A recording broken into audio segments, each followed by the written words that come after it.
Okay. I think we're back. We're back. We are back. Okay, so that was fun. Oh Lord. We are back at it. Anyways, we back. We back. Thank you, Firehorse. Thank you. Thank you. Anyways, welcome. So you are, where are you originally from, man? I hear an accent in there. I'm originally from New Carlisle, Ohio, right outside of Springfield. Oh no shit. Okay. I Yeah, guess there is a little bit of an accent down there, isn't there?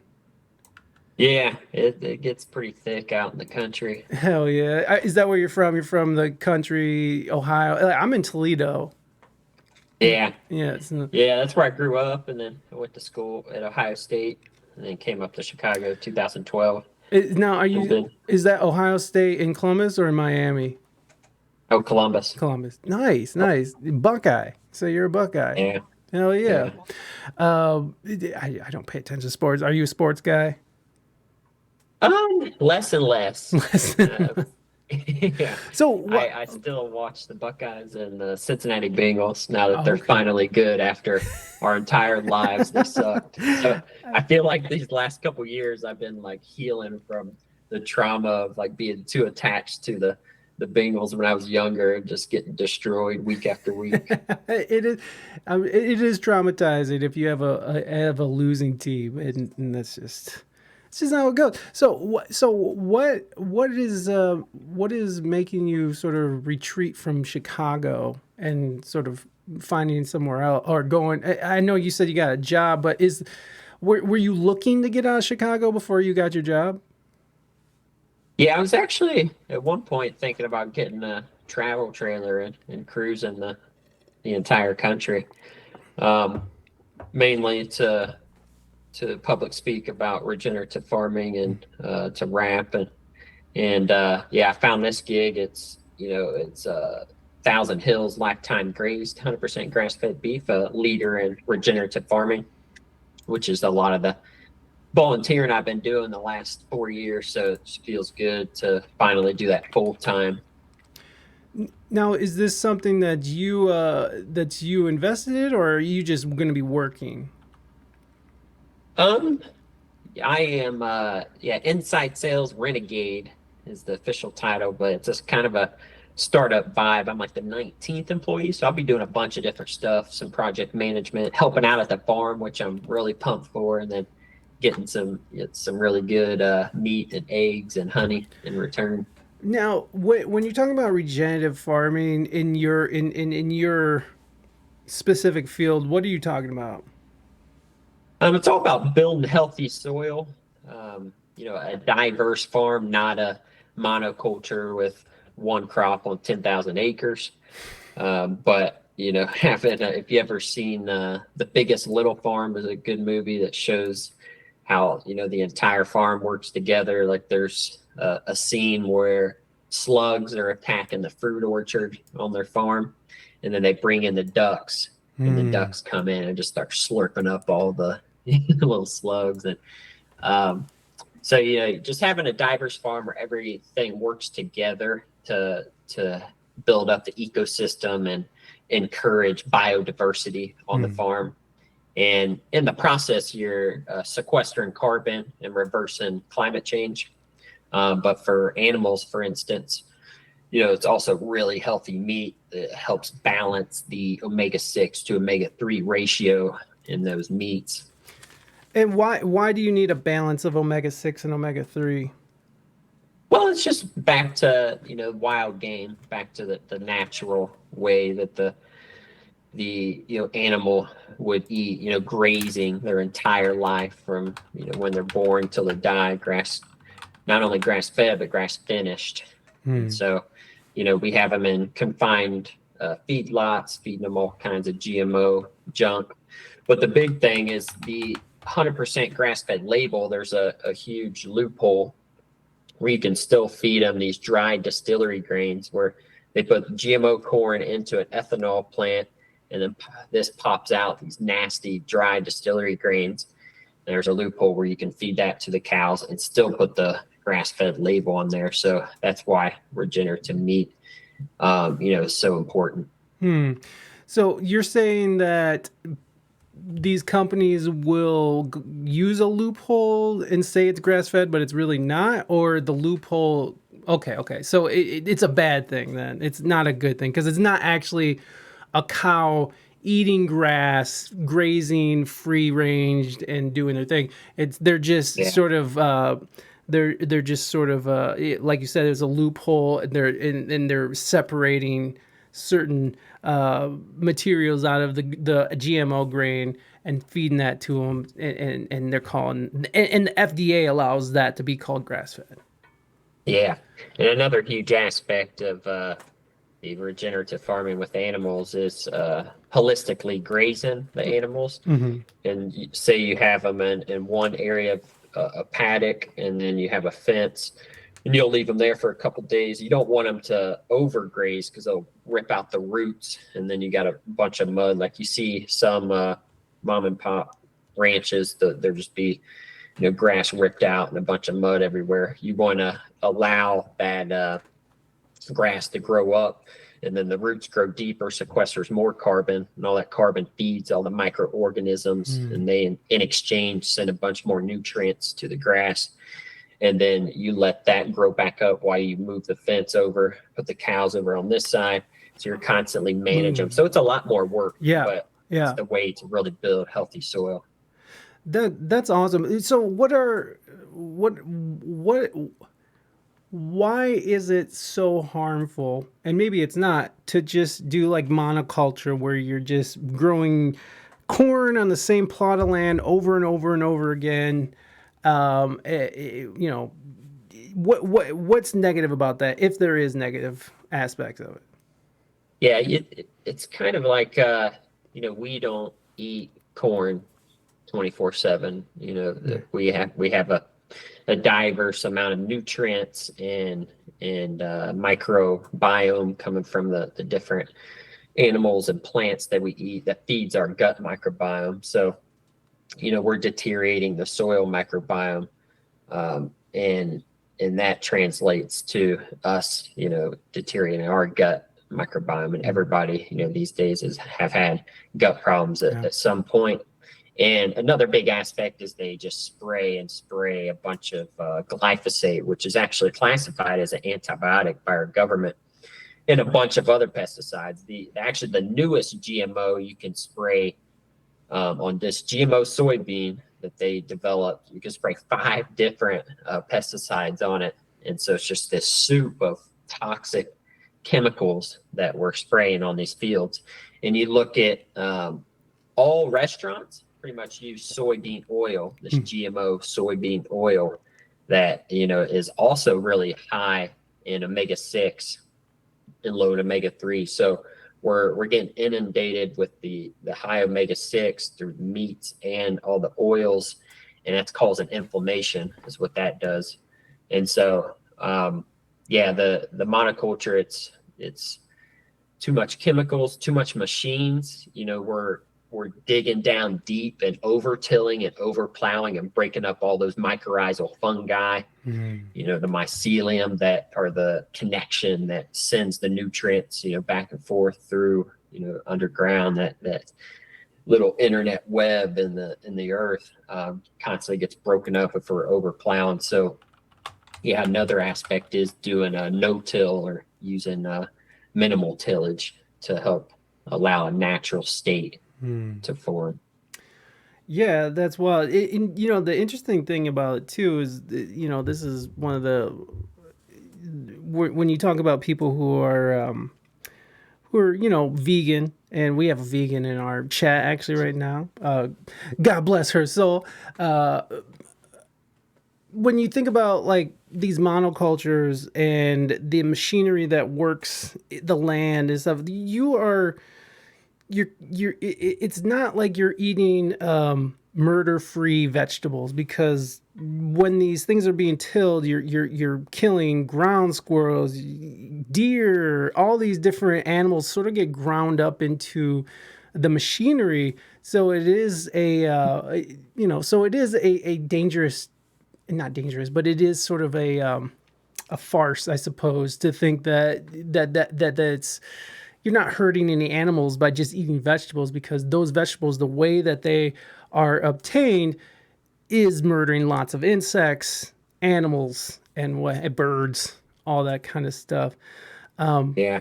We had a question Yeah. from and I do want to get into veganism and stuff too, because I know you have raps and stuff about meat and all that stuff. But we did have a couple questions from the chat.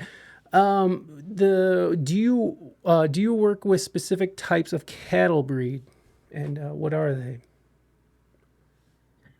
So a lot of the work I've been doing is volunteering, just helping out at different farms. Mm-hmm. I literally just started at this, new farm, Thousand Hills, Okay. and it's actually a conglomerate of 50 family farms Oh all over the wow. country. So, to be honest, I don't know the exact breed that they use. I haven't been on that farm yet.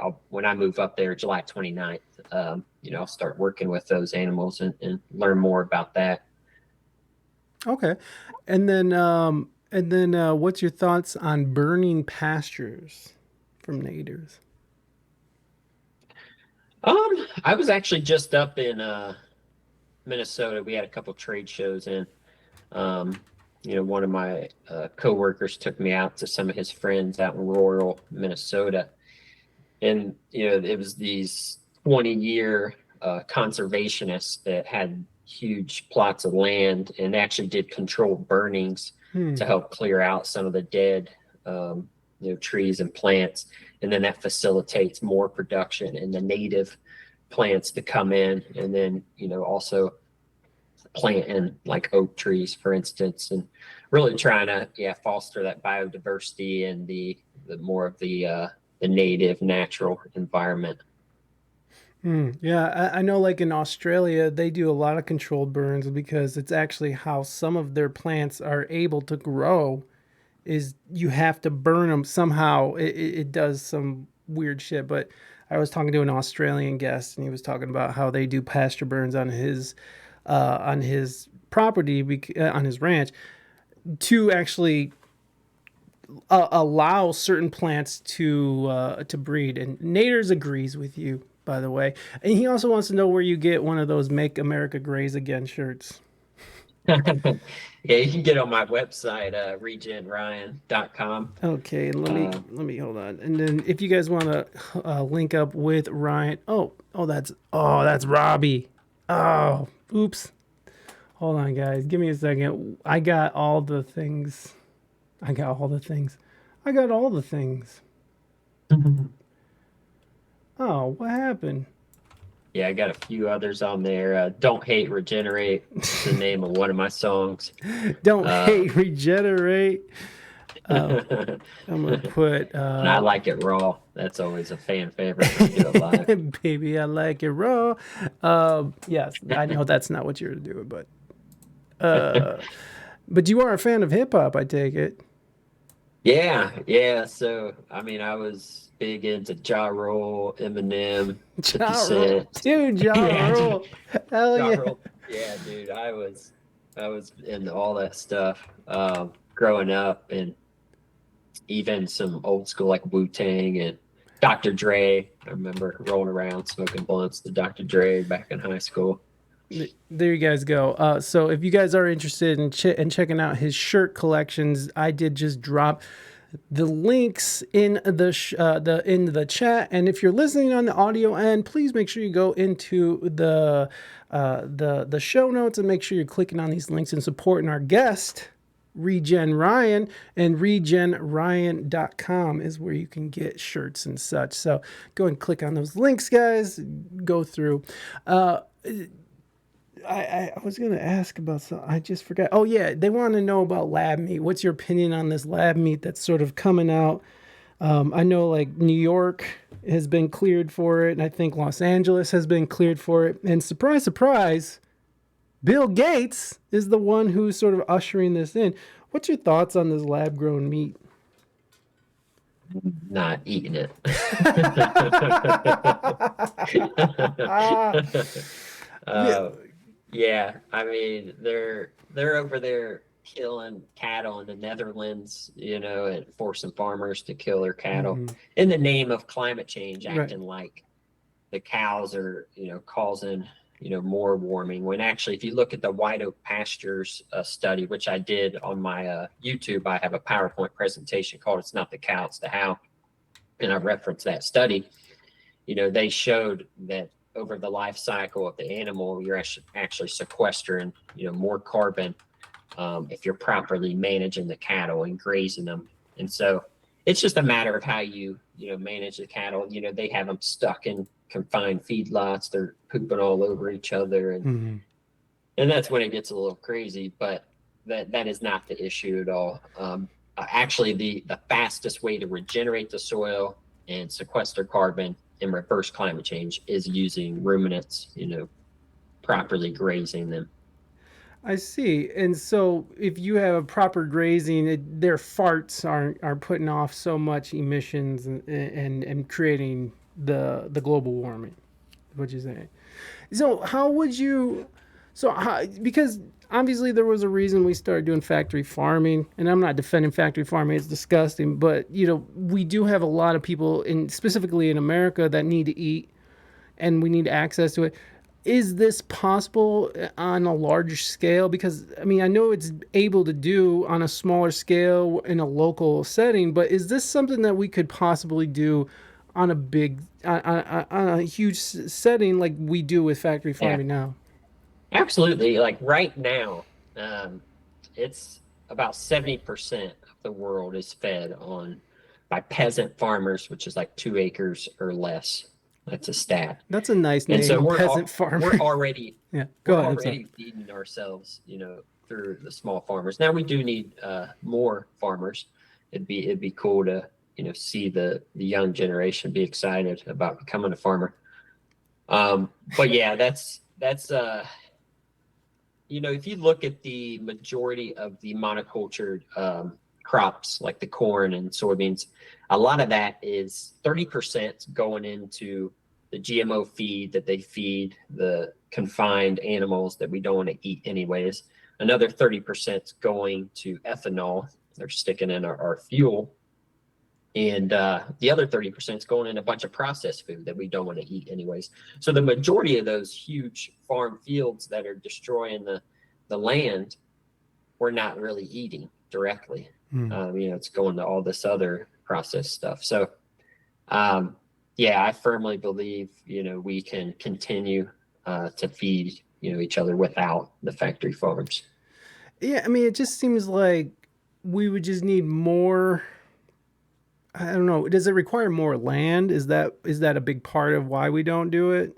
I mean, it seems obviously factory farming, we've sort of narrowed it down to a science, so it's very much like pump chemicals in, get this, here's the input, here's the output, and here's what we can project for future sales. It seems like on a smaller scale, it would require more land, obviously more work, more time, more effort. So then would we just need more smaller farms in order to feed like almost 400 million people? Yeah, I mean, that would definitely help if Mm. we had some more, people interested in farming and more, small farmers doing it the right way. Thousand Hills, we're doing a great job of, bringing together, 50 family farms all over the U.S. Mm. And, we are actually the number one protein brand in the natural retail channel. We have over 50% of the market share, and we're in over 1,000 co-ops all over the U.S. within that network of 50 farms. So really, giving the consumer the opportunity to vote with their dollar. And, our owner, Matt, he's a cancer survivor himself, and he truly believes in healing the land and healing the people, and he has very low margins. So it blows my mind when I was at the co-op stores, like pretty much the same price and sometimes less money was some of our regenerative meats compared to conventional meats. Mm. So you can also get it direct, Thousand Hills, lifetimegraze.com. But pretty much every co-op and in the Midwest, Northeast, the West Coast. The Southeast were a little more work on as far as the co-ops. But yeah, we are a leader in making it easier to vote with your dollar and have access to regeneratively raised and lifetime grazed grass-fed beef. And here's a Thousand Hills Lifetime Graze, the website here, and they sort of break it down a little bit more, huh? They learn more.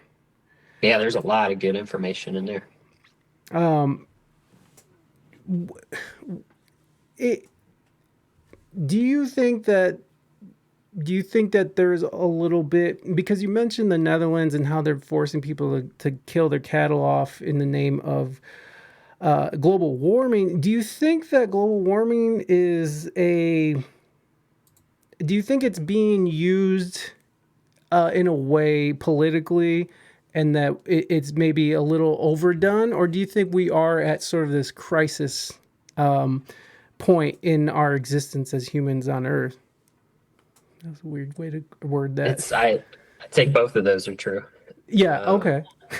Yeah, like, they're trying, to Mm, twist it and use it, just like they do with everything. mm. And, I mentioned the loopholes with grass-fed, labeling, even the USDA organic certification. There's loopholes in that, and I did a PowerPoint presentation. It's on my YouTube called "Eating USDA Organic is Not Enough," because that certification, there's nothing about building healthy soil at all, and you just do the bare minimum to get the certification, which means you don't use, this pesticide, this pesticide, this pesticide.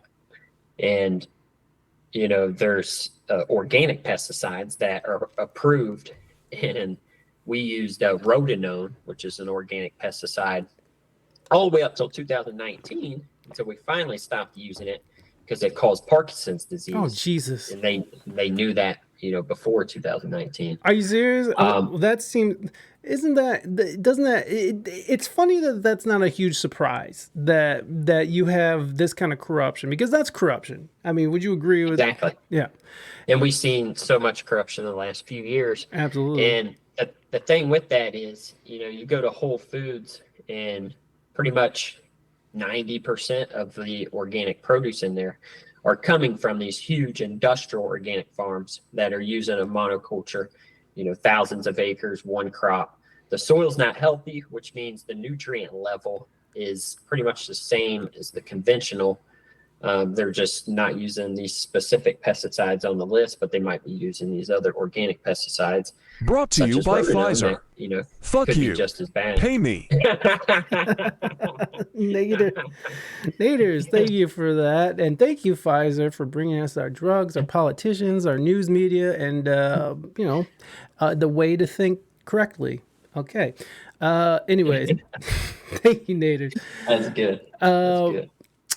yeah, I'm sorry. That was you were in the middle of saying something. I'm sorry. No, that was beautiful. That's exactly what I'm saying. Big ag, big pharma. They're all in cahoots. They have a bunch of lobbyists, at the White House, and it's a grassroots movement. Conversations like this, Hmm. just the more people bring awareness and come into community and visit their local farmers and vote with their dollar, the faster we can wash out that corruption. And the systems are crashing. It's just a matter of how much time. So we got to start building community and building new systems, and so we can move forward. Yeah, here we go. Mighty, welcome in. Thank you for being here. Good to see you. So, what do you think is sort of the best way for somebody on a small level who's like, how can I, contribute? How can I, make this, how can I do my part? What would you suggest to people in order to sort of, if they want to go down this road and sort of like eat clean and regenerative food and stuff? What would you say is the best approach to that? I would go, look for the closest local farmer, and have a conversation with them, say, hey man, how can I help you? How can I help? And all of them pretty much need help. And so that's a great way to learn, get your hands dirty. And the any type of local food's going to be better than the majority of the stuff that I mentioned in a lot of stores. So that would be number one. Composting, that's something I started doing a few years ago, sending it to local farms. There's actually a few cities that they mandated it, which is great to hear, but Wait. it'll be a while. They mandated Yeah, composting? up in San Francisco, St. Louis. There's a few others. So you have recycling, the Hmm. waste bin, and then compost bin. Oh. Put all your food in the compost bin, because after animals, composting it would be the second fastest way to regenerate the soil. Hmm. Yeah, I read. Um, Oh, go ahead, please finish. oh no, go ahead. I'm No, just rambling there. no, well, no, it's good information because I mean, some people literally just don't know, but but they want to get away from, you know, this factory farming because a lot of people, because the internet, a lot of people are aware of what's going on and how funny. I mean, you can tell that there's so much corruption going on when you can't even film these factory farms because there's an actual now you what is it I forgot what they were calling it, but you actually cannot film or show how these factory farms work legally now, and I just feel like that says a lot about the industry.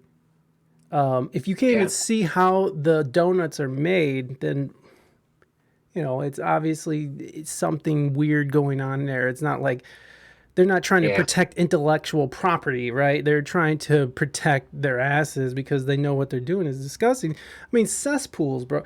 Have you ever been through? Central Valley, California? Have you ever driven like Not on the five, like in summer? not yet. It is fucking disgusting. Like it's probably about 100 miles of just factory farms in the middle of the desert. It's in California, and in the heat it's like it's like 112 out, and you drive by these cesspools or these little towns that have these farms and these huge farms in it, and the whole town smells like a cesspool, like piss and poop, and plus that is sort of rotting on itself, and then the chemicals that they dump into these cesspools.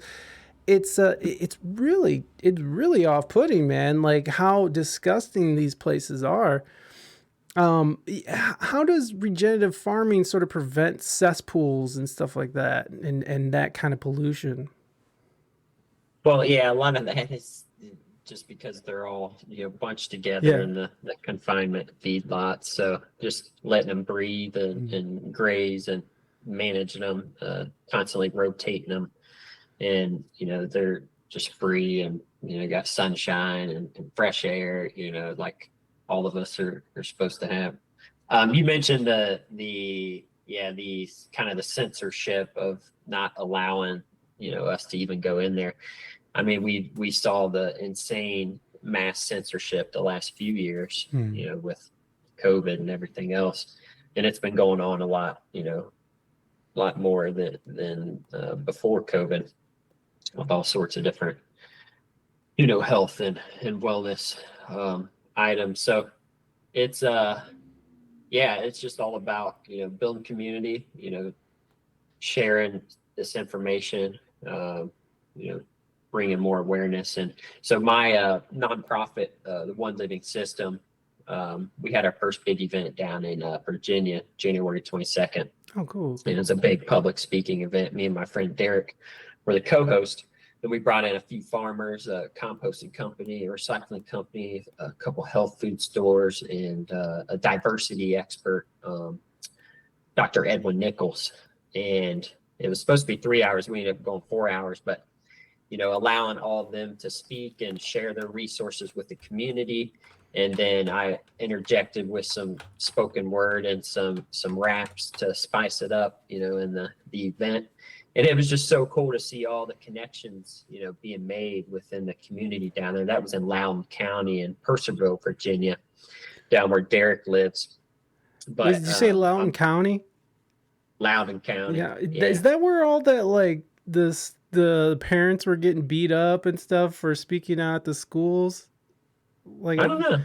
I think that's where it was. I think there was like a young girl who was sexually assaulted by a trans girl in the girls' bathroom, and I think that the parents came out speaking. I think it's all in that same county. That's really it's really funny. Oh, Anyways, okay. it has Yeah. nothing to do So, with what you're doing. yeah. So we're going to have another event down there sometime in the fall. But now I'm moving up to Minneapolis area. I'm going to have an event up there late spring or early fall of 2024. But yeah, that was just really heartwarming, to see, the community come together and make all those connections and build awareness and really build like a neural mycelial network among the, regenerative community. Just all the people that are doing good things and working towards the more beautiful world that our hearts know is possible, like Charles Eisenstein says. I think we have all the solutions. We really just need to connect more and come together and help each other more. Yeah, it seems like it's getting harder and harder to um it seems like it's getting harder and harder to it feels like there's an active resistance against people becoming, going forward with these kinds of things. Do you feel that resistance? Is that something that you feel? Like it feels like Yeah, people there's forces that are actively trying to sort of make, I mean, even painting people out to be like woo woo or like or discredit them and stuff. Uh, would you yeah, agree with that? Would you agree that? absolutely.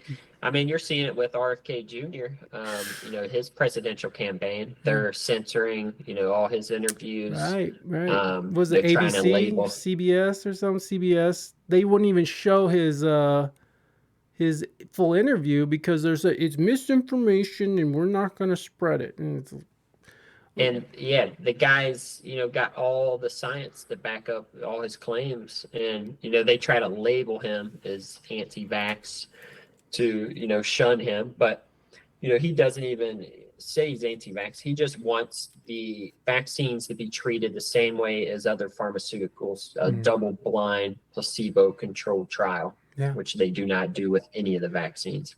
yeah. And so I'd love to see, somebody out there, that has that rational thinking. And he's been in courts for, decades now, fighting for environmental issues and everything else. I mean, the guy just has a hell of a track record. And the latest polls, he was actually, higher than Biden. And my brother sent me a latest poll. So he's gaining a lot of traction just through the podcast tours he's Podcast, been yeah, doing. because he's basically, I mean, they're having him on in the mainstream media, but like basically they're starting to black him out because it feels like there's forces that do not want him to speak or gain traction. And then Yeah. I saw like the introduction or like this interviewer was asking him, was like, people are afraid that you're going to steal votes from Biden because you're you're running as a Democrat, and Trump, is going to be able to get in, and Trump thinks you're a great guy. What do you think of Trump? Like it was just like the setup. And then the question was so obviously trying to get him to say something. And he's like, look, I'm not playing that game. And like he just said, and that's, and like, I feel like you like RFK. And like you're putting off RFK vibes. Me too. I like him. I think he's a better, I think he's a better choice than what we got. And, and what the other ones are. I'm not a fan of any of them, but, RFK does seem to be speaking up. About these issues. It's interesting to see this whole. Have you seen this whole Twitter thing with Joe Rogan and trying to get Peter Hotez, who is basically a shill for big pharma? He's a scientist. They want him to come on the Joe Rogan show and debate RFK because this dude Peter Hotez keeps saying that what he's doing is misinformation and he's lying and he's a conspiracy theorist.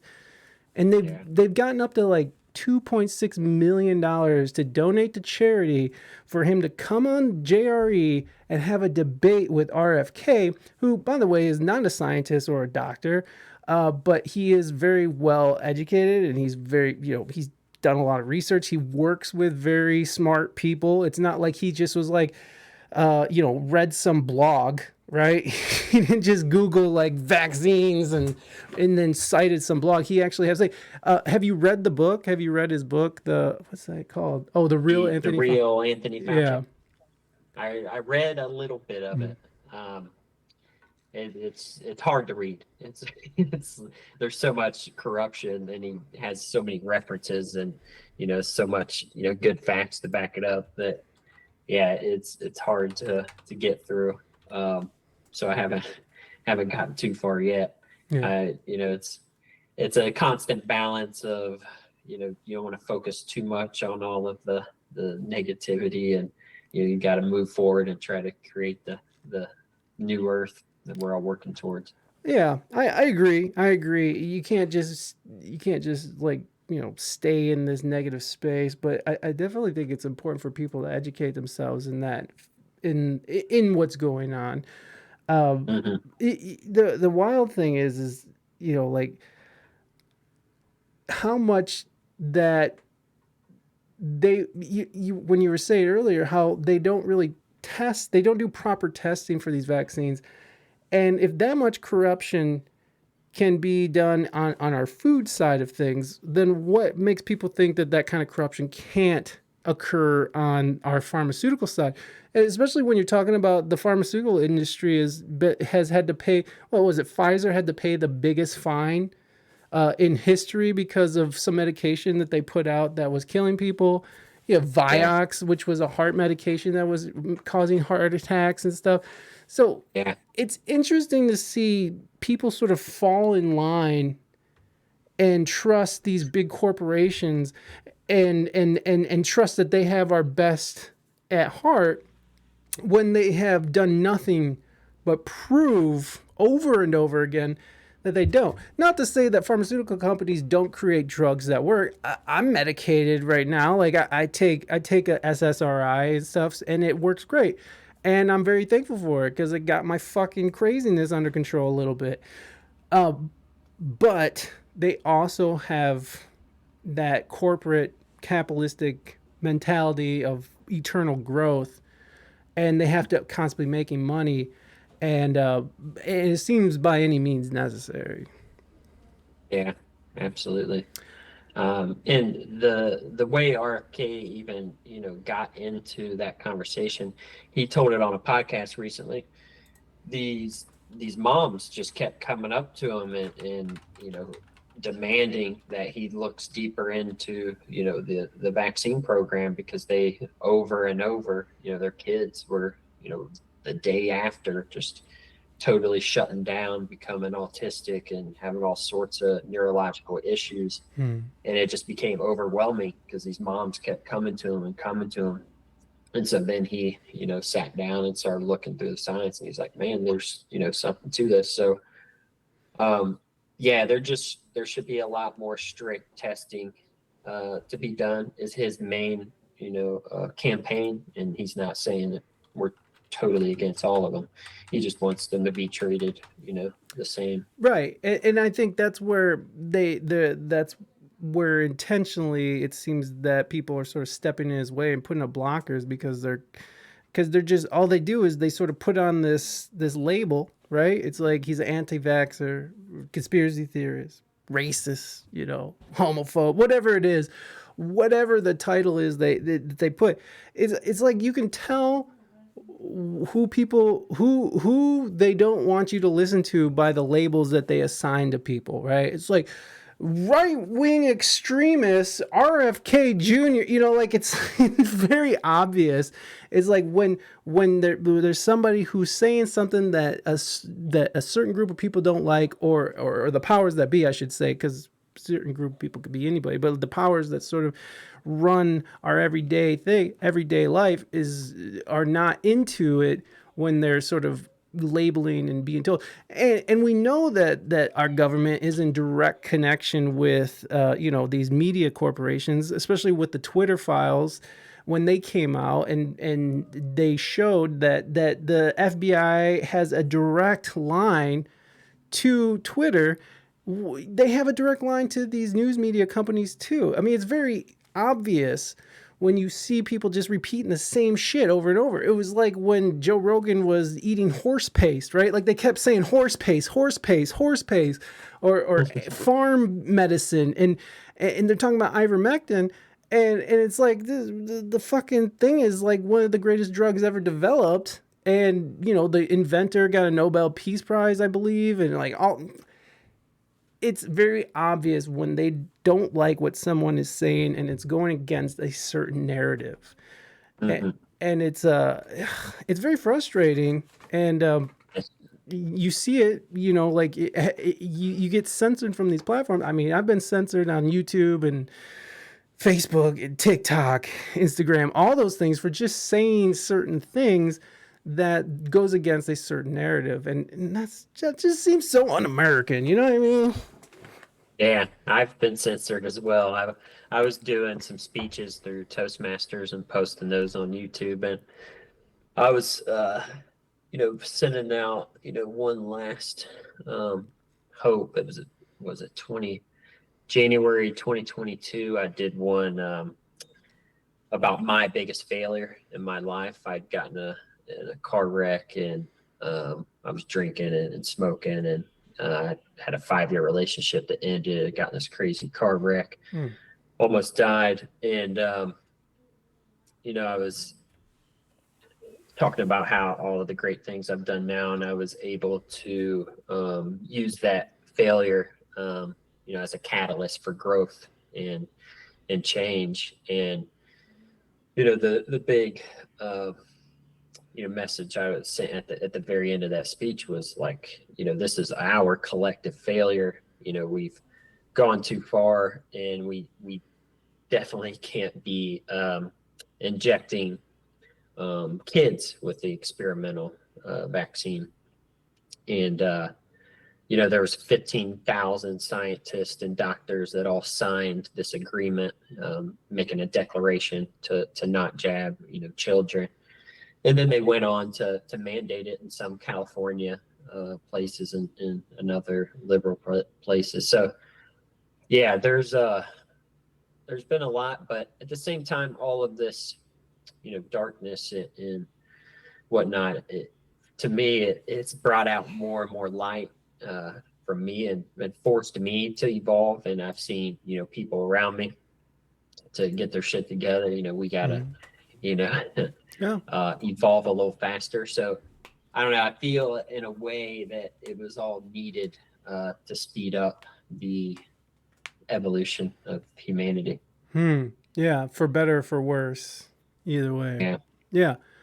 Yeah, man, it's a wild time to be alive. And I know a lot of people say like every generation has like these big issues they got to get past, but I really don't know, besides like the Civil War, I've never known a time when America has been so divided on every fucking issue, man. Like every fucking issue has to it has to require fucking this huge debate, and then someone's gonna be called a racist or something. Like it's just nothing. There's no. It feels like people are actively trying to stop the progression of having even a simple conversation. You talk about conversations, having conversations like this is like these type of conversations are so necessary, because it shows that people who don't, because like I'm sure there's things that we don't agree on, but I wouldn't have any problem with you disagreeing with me, because that's your opinion and that's how like we can learn from each other. It doesn't matter if you think a different way, it's okay. And it just feels like we're not allowed to have these conversations. We're not allowed to agree. It beckons the whole divided we fall, right? Like together we stand, divided we fall. divide and conquer is probably the better way of saying it. How do you see us sort of working past this? Like, I mean, I literally cannot think of another time that we've been so divided, besides the Civil War again, on every single fucking issue. What do you think a good positive way through this would be? Um, for me, it's just trying to make it as simple as possible and just focusing in on my little world. Meditating every morning. Saying thank you to the bus driver. Hugging people. I love hugs. There's a stat that if you Dr. Zach Bush said this study where 7 hugs a day reduces the chances of getting the flu by 30%, because you have this exchange of microRNA and this microbiome, and you're getting serotonin releasing. It's we. I think it's more simple than we think, and I used to, think I'd have to just do so much and go do this big idea or go out and do this crazy thing. But I think it's much more simpler than that. Just building the deeper relationships with our inner circle, with our family. I've been trying to, reach out to my dad more and grandparents, and I learned so much from elders, and I think just little stuff like that is all we can really focus on, and that's good for the mental health. And then as much as possible try to like I have my phone on silent. I get like no notifications. I don't look at news at all. I usually get news from my brothers or somebody else send me the most important news that I need to know anyways. Yeah. Like for instance, the crazy Canadian fires. I didn't know Fucking about Canada. that until Well, Chicago is it's really foggy over there with the smoke. Oh yeah, I got back a few days ago from my trip up in Minneapolis, and I just like look out, and it's like just a foggy haze, and then I start getting this brain fog, within hours of being back, and then I turn my air purifier back on, and it's got a reader on there, and it's usually the lowest pollution most of the time when it's running, and it just went to full blast, and it was full blast for 24 hours, and then it finally went down to like the second notch for the next 24 hours, and then last night it finally went down, so it might be subsiding a little bit. But and this was indoors. This was in your house. Yeah. Wow. Yeah. I mean, it just permeates everywhere. Right. But the fact that it was so high in your own home, especially when they're telling you to like stay inside, don't go outside, and please. Yeah. Even that, I wonder, because I've seen videos of there's like thermal vision videos of when that fire started up in Canada, and it's just like instantaneously this huge mass all of a sudden all came online, like everything was lit on fire at once. It wasn't like a slow progression. And, dude, that's crazy. That's wild. Yeah, go please. I don't know. It just makes me, wonder if it's part of a whole agenda. Well, okay, I know we're going out here now. We're going out into the weeds now. But I was talking to somebody, because how there's been all these train derailments and all these these food manufacturing places that are all just blowing up and stuff. Yeah. And there was a big load of thermite that a train derailed, and then that thermite just came up missing. They don't know where it's at. And thermite is a very highly combustible element, and they'll use it in demolitions. They'll use it in starting fires, and the amount of thermite. So when you say that, it's very interesting to think, it's like, where did that thermite go? Well, maybe it went to burn fucking 19 million acres of fucking forest up in Canada. I don't know. I don't know, Yeah. but it is weird that we're having all these derailments. What was it? There was like, I don't know, there was like 2,800 big food manufacturing facilities a couple years ago, and now half of them, half half of those have been burnt or have ceased to produce because of some random fire or some kind of disaster that happened, and it's Yeah. just so weird. Like what's going on? You know, like why are we whatever takes the eyes off the Bidens? Yeah. Haters. Yeah. Yeah. I mean, yeah, that too. That too. There's. And Go ahead. they're trying to usher in the digital passports and have more control over us that way. I know in like I think it was Iraq, they were already using like food rationing and you had to have your passport and if you didn't get whatever jab that they told you to get, then you couldn't get food. Like that could be a possibility, in the future. Yeah. That they're trying to manifest, but it's not happening. I mean, I think that if we had another large disaster of some kind, whether it's a pandemic or a terrorist attack, whatever it is, I think they could probably scare people enough into something like that. And that's that's a problem because you man, I mean, because like right now, like people act like this shit ain't happening right now on Earth, like in China right now. Like I read this dude did an interview with this random person who was interviewing people in China, and he was like, "Well, I was supposed to have the weekend off and go visit my family in another province or whatever, and I was going to take the speed bullet train, which would only take about an hour and a half to get there." But I my social credit score was too low, and I lost privileges to use the bullet train. Now I have to take a bus, and it's going to take me 2 days to get there, and such. So like these are like real shit. This is real shit that's happening now in the world. It's just the same way when people think that slavery ended. Like we have more slaves today than we have ever in history on Earth, and some argue that the prison system here in America is slavery. So Mhm. it's interesting to see how people sort of have fallen in line. And anytime you have any sort of major event like 9/11, we gave up our rights, the Patriot Act 2, the other one that Obama did, where you can just take Americans and no trial, nothing, just lock them up or dispose of them. Anyway, by it with no notice, nothing, no judge has to be involved. They can just go take your ass. They can just go through your shit.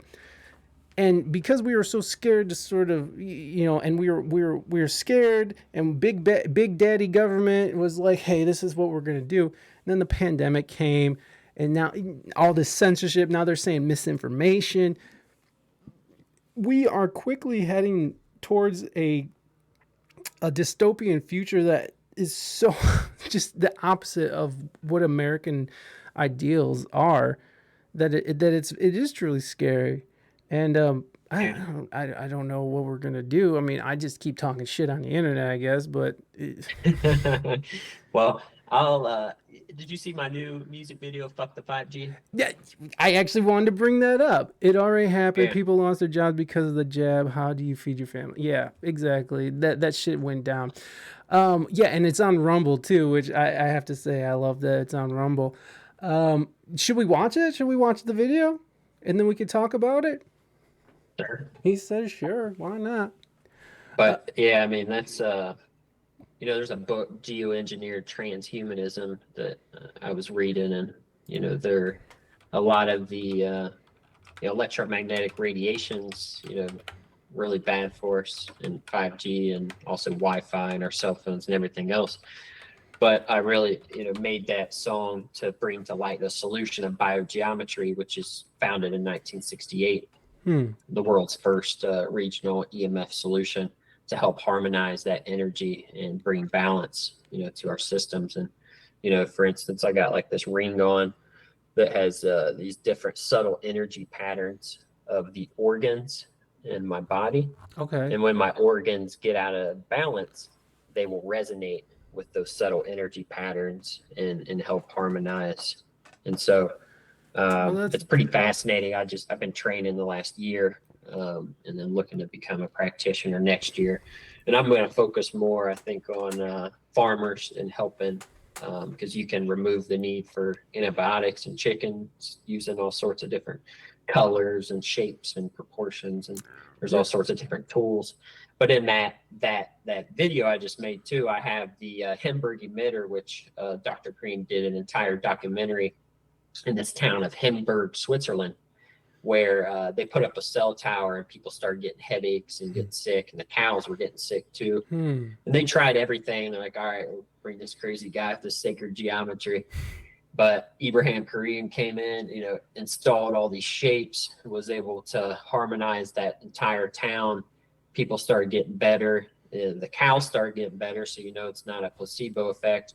And he's done just study after study after study. If you look at biogeometry.com, there's just a plethora of research. And it's really building upon W.S.E.G, the French, back in the 1930s, used the science of resonance to heal people. And you can measure your personal wavelength with a pendulum, and then you can test supplements and see if that supplement's going to strengthen your energy field or weaken it. You can do all sorts of cool stuff.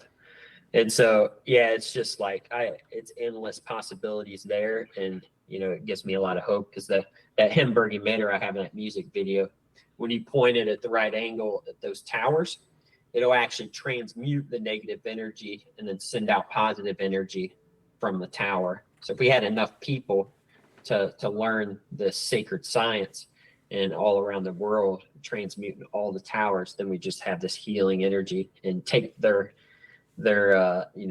guns basically and turn them into flowers shooting out the gun. It's a good metaphor. There you go. And so actually I did another podcast. I got deeper into biogeometry with the One Heart Healing podcast. I put it on my YouTube. Somebody wants to learn more about that. But yeah, biogeometry.com right there. There's so much info. Yeah, I listened to some of that, and the interviewer was actually bringing up the research of the professor or the scientist who was working with rice, and how and I've actually seen that documentary. I think it's, what is it from? I know it's a documentary, but it's a certain documentary talking about how emotions and intention can sort of shape your everyday, and it's about like it has to do with like the secret and drawing energy to you and drawing wealth and stuff, but the secret's kind of whack. But it is interesting to see these different like, because one bowl of rice, he was yelling at the rice, calling it names. And then there was another bowl of rice where he was giving it compliments and telling it that I loved him. And then after a certain amount of time, like a month later or something, the rice that they were saying nice things to was edible and not rotting. And then the stuff they were talking negative, it was all gross and growing fungus and bacteria and stuff. So it's interesting, it's an interesting thing, and I know a lot of people will call this like pseudoscience and stuff, but there has to be something to it, and don't they think that the 5G is fucking with the bees too? Aren't they saying something about that? Like, absolutely, yeah, it's fucking with the birds, the bees, the butterflies, the microorganisms. But do you think that 5G was, because remember 5G back when the pandemic, 5G was like, they're going to release 5G, it's going to like activate your vaccines or something. Like, you're not going that far with it, or are you going that far with 5G? I'm not sure what you're talking about. Activating. Yeah, there was just some weird. If somebody wants to go deep in this, there's a book called The Invisible Rainbow. And Arthur Burstenberg has looked back the last 100 years, and every time there's a huge increase in, like when we first brought in radio. Radio. There was a flu pandemic. There is some evidence of our bodies taking time to acclimate to the new technology that we continue to add, and more intense radiation. That book is mind blowing to see, because it's not just the 5G, it's even the wires and going to the computer, coming from your computer, the cell phone, the lights, The but you can Wi-Fi. harmonize all of that with biogeometry, How would which you? is the beautiful.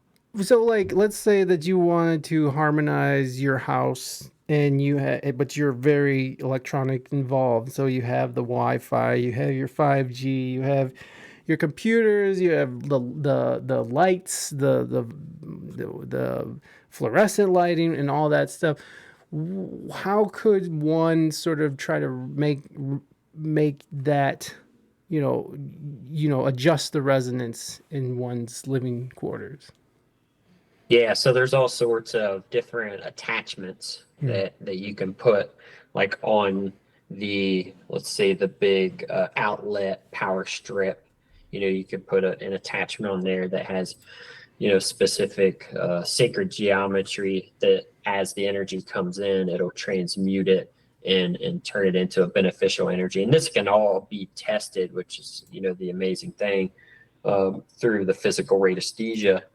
And it's it's pretty mind blowing. Like, there's even for instance, like, you look our houses, they're all 90-degree angles, which is not, a healthy flow for the energy. And so if you have trash in a corner, for instance, it's going to push out that energy to the center of the room.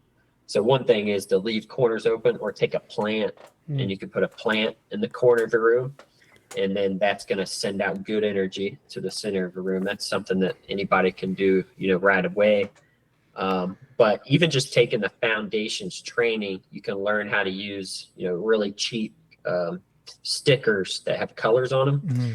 and you can put those. I have them all over my wall, and you test the BG3 energy, which is the one harmonizing energy that Dr. Kareem founded. It's essentially the unified field, quantum field energy that's in all living things. And you can measure that as you're starting to move around this color. The color has a frequency, and you're getting it at a specific spot, to where it brings in that harmonizing energy to the center of the room. So then you find, like, the specific spot for all of those frequencies to really harness the BG3 energy. And BG3 is when there's the three energies all together: the higher harmonic of gold, the higher harmonic of ultraviolet, and the negative green energy, simultaneous at the same time. And when you pray, for instance, your BG3 energy just, skyrockets up. And Hmm. so that was the coolest thing about the foundations training. That was an exercise. You would take like a blank piece of paper and measure it before you pray on it, and it would not have any energy coming off of it. And then you put it in your palms and pray. And you could even send gratitude if you don't believe in God. Just, send thank you, or gratitude, or love for your daughter, your son, or whatever. And do that for a minute. And I've done this with family and friends, and every single person, there's some amount of energy, and you can quantitatively measure that. And that's really powerful. For me, is like, nobody's ever tangibly shown a difference in energy after doing a gratitude prayer, or whatever it is. So it really blows people's minds to see that. So it's such a deep sacred science, and there's so much to jump in there. Yeah. Oh, you're on the website right now. So yeah, like the energy balancing tray, you can put like any type of supplements on that. That's going to fill up that BG3 harmonizing energy on whatever you put on there. You can put your water on there, and over time, it's just going to put more and more healthy centering energy into whatever you set on that tray. Hmm. Yeah, that's wild, man. That's It's really interesting, and there's a part of me that wants to believe in it, and there's a part of me that's just like, I don't know, what is it, what's the science behind it, what's the testing and stuff. So, I'm very open minded, and I'm all about fucking, sending gratitude and stuff and doing that kind of thing. So, I'm very open minded. I want to look into it a little more and see what's going on because it's really interesting. I've always been into this shit, Yeah. Let's check. Go ahead. I was going to say Paul Chek has some really good podcasts with the founder, Dr. Kareem, and then his daughter went on there. If you guys want to dig deeper there, and then Dr. Robert Gilbert, he's on Paul Chek's podcast. He was my instructor. He teaches in the U.S. at the W.S.E.G Institute, Sacred Geometry and Biogeometry. And if anybody has the Gaia streaming service, there's one of the best documentaries I've ever seen on sacred geometry with Dr. Gilbert. It's like 19 episodes, and then he gets into biogeometry in the 19th episode. But yeah, Paul Chek's an amazing podcast. He's got such a plethora of information. Would this sacred geometry apply to like the pyramids and stuff, like how they're positioned? Yeah, it's really harnessing that ancient Egyptian technology. And Dr. Kareem is Egyptian. He's an Egyptian architect. And his whole vision is like, we could do things to correct the issues we made, but eventually we want to restructure how we build all of our houses to where, you can make the exact angles, create harmonizing energy. And he's done that with, several different buildings over the years. But, if we could basically create healing apparatuses that we live in and work in to where you don't have to do all these corrections. That's fucking dope. I like that, like, feng shui has found a way into it as well, like just setting up your room. My wife's really into feng shui, and so the way our living room is set up is very much like, to harness the best energy. And I don't get it. I'm kind of dumb. So like it's interesting, man. It's just interesting that sort of the feng shui aspect has sort of melded with technology, and now we're sort of going forward with these ancient knowledge mixed with like the new shit. We should definitely check out your video, which can only be found on Rumble, friends. So go out and get yourself some of this. We're gonna make this look nice too, and we'll make it bigger. We'll all be chilling here watching this. So give me a second. Let me tighten this up a bit. And yeah, Dr. Kareem, he's Muslim, so I wanted to pay some respects to him. You'll see the prayers at the beginning, and also I dress up as an ancient Egyptian. That's, where all the technology's coming from. You gotta pay homage. All right, so let's watch this video, and it is only on Rumble, so check it out, and I'll drop the link in the chat. We'll make sure a link is in the show notes as well, so everybody who's listening on the audio end can come and enjoy this. So let's I'm dropping that in the chat right now, guys, so go ahead and click on that as well. All right, so let's watch this, and we will be right back, and enjoy.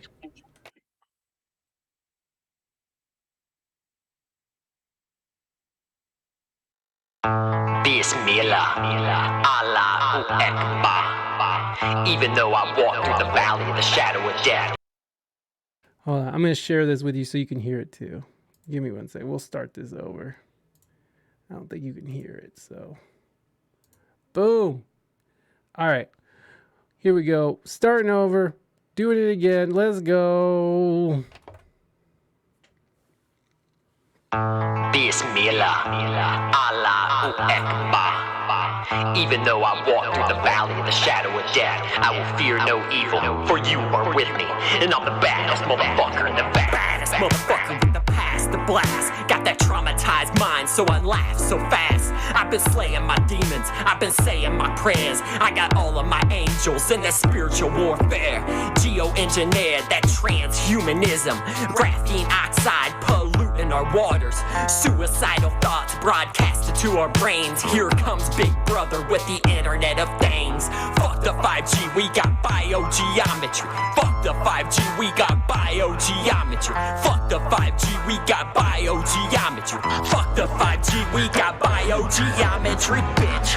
Medical radiesthesia must have came from Mars. Ibrahim Kareem sent from the stars. Evolutionary leap, shining light with my bars. Ancient Egyptians all smiling from afar. The invisible rainbow opened up the floodgates. Electrification making nothing but hate. Sacred geometry reignited our soul. Regeneration makes my heart feel so whole. Fuck the 5G, we got biogeometry. Fuck the 5G, we got biogeometry. Fuck the 5G, we got biogeometry. Fuck the 5G, we got biogeometry. Bitches bursting out of the purses with these biblical verses. God willing, we fly like an eagle in the sky. There's nothing on earth that can't be harmonized. We got truth on our side. I see the light through the lies. I open up my mind, speed up my bars, then I smoke. I drink the ayahuasca, now I'm overflowing with another big ass dose of hope. Meditating and praying, my meditation is slaying. I'll try every religion as long as my heart is in sync with what my head is saying. Fuck the 5G, we got biogeometry. Fuck the 5G, we got biogeometry. Fuck the 5G, we got biogeometry. Fuck the 5G, we got biogeometry, bitch. Oh shit, I didn't know I was unmuted. I'm fucking dumb. All right. Let's go. Let's go. There we go. Man, that goes, man. That goes. Let me get back over here. Now I know you got to go here soon, so well, I know we're running over a little bit. We'll wrap this up. Just real quick though, have you ever done ayahuasca? Yeah. Sick. Five times or so. 5 times, goddamn. Can you? That's not a lot compared to a lot of other people. Well, like if you, it was. Oh, go ahead, please. Sorry. It was such a deeper experience because it's such a beautiful container, but the ceremony and there's shaman, they have the altar with crystals and they just play beautiful music and just sending out these love frequencies, and the songs are Icaros that the natives created intentionally to help you through the trip and the journey. And so I've in the past when I was younger, I did a lot of LSD and shrooms, just hanging out with friends, and this is just such a more intentional and safe environment is what it feels like within that container that allows for deeper healing. And yeah, I'm a huge fan. Yeah, yeah. So,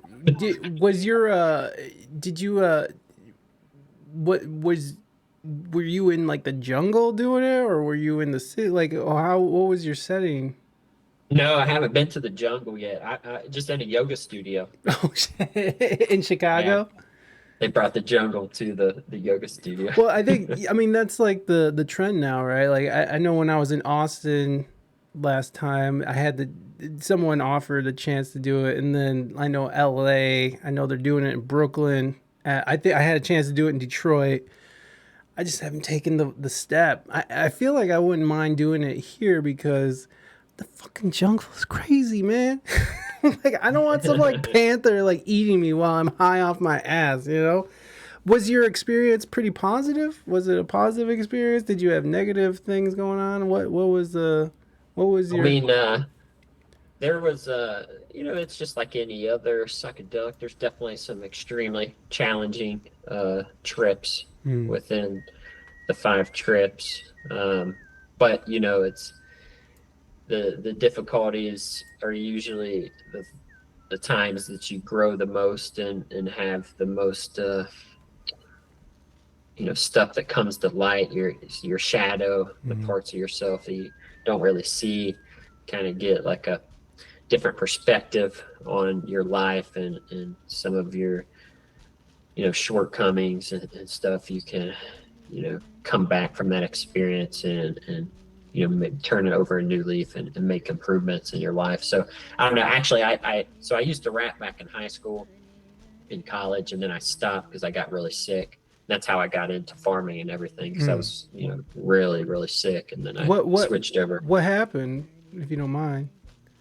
Oh, I between trauma and eating processed foods and everything we're talking about, electromagnetic radiation and all this stuff, I think it was just a conglomerate of toxins, and I was having sharp chest pains. It was like 15 per day. I was starting to count them up, and it felt like a knife just piercing through my chest.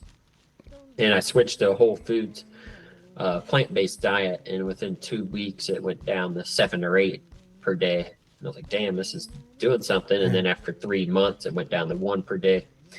And then really like 3 to 4 years, I was pretty strict. I would have some deer venison from my family and some local eggs here and there. But eventually I started incorporating fish and meat, because I noticed personally that my cognitive processing got a lot better when I did bring in those rich omega-3 fats that you get from grass-fed regenerative meats. And so, why did I bring that up again? Oh, because I was asking you your experience with ayahuasca. Oh, yeah. Oh, no. I was asking you what happened. Go ahead. I got it now. I was rapping, back in high school and college. Then I got really sick, so I stopped doing that and, you know, tried to get my shit together.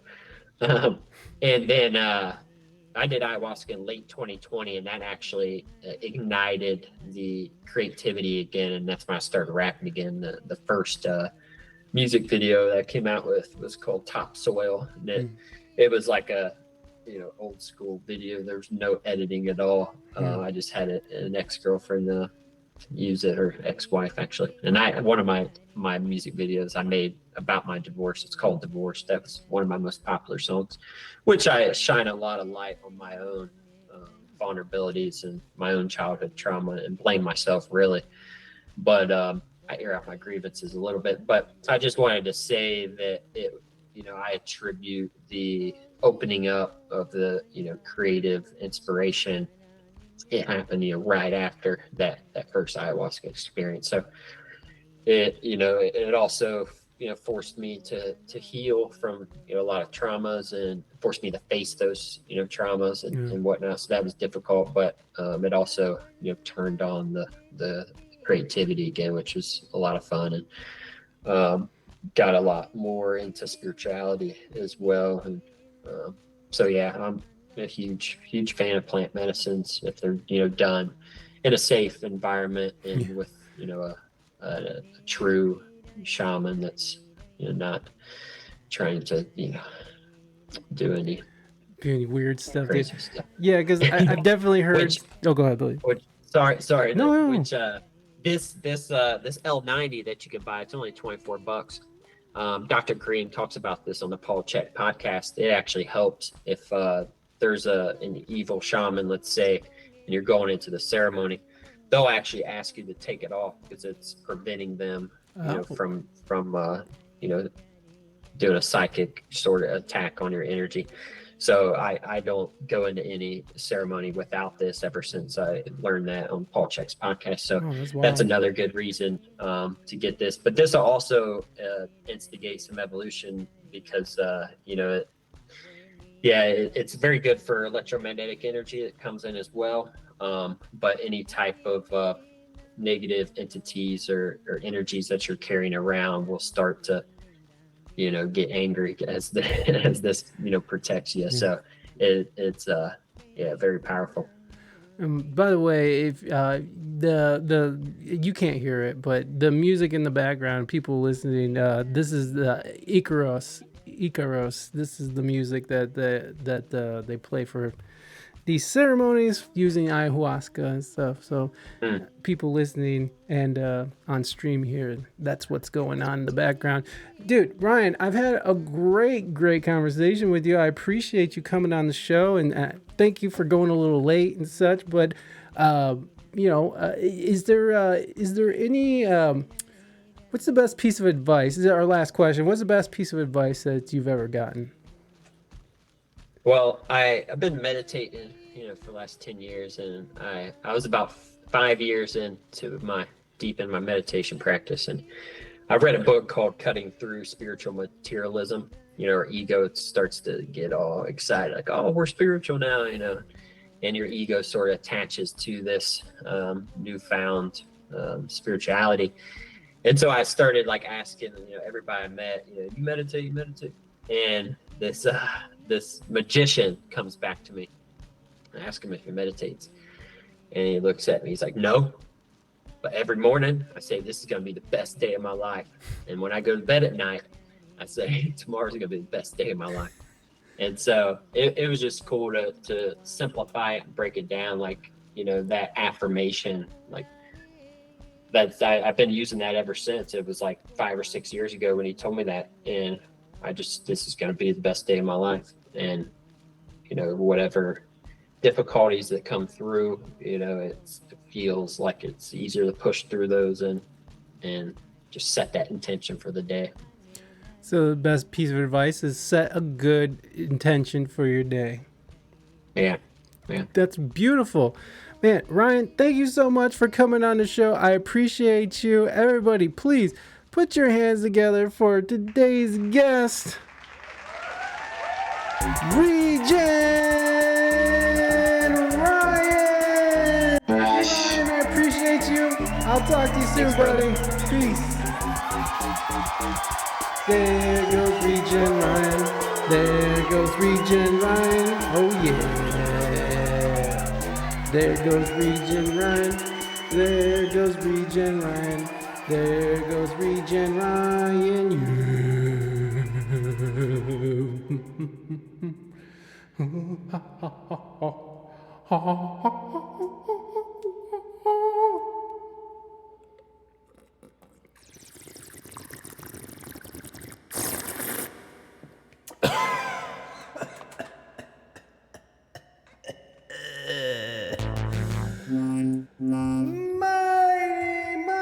Mighty! Thank you so much for gift subbing Wild But Sober, a gifted sub. I appreciate you. All right, y'all. That will do it. That's gonna do it.